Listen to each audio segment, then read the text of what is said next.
Hey guys, I got a 2024 Ford Edge. I'm going to show you how to replace the cabin air filter. We're going to open up the glove box, pop this out right there by pushing up on it and then pulling out like that. Then right here, you're going to pop that up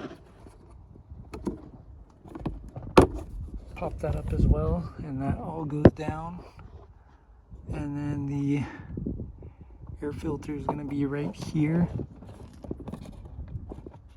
Push this out on both sides. Pop that down. Sometimes there could be a screw on both sides holding that in. This one there isn't. As we can see, the airflow is pointing down. So we can just remove this. For being a 2024, this one's pretty dirty. I will put a link for one of these in the description and the comments, but we're just gonna replace it. So we'll just put it back in there.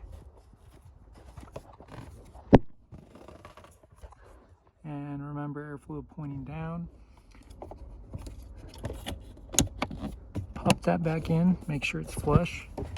And then put this back in, push it up, and push that down. And that's how you do it. Thanks for watching.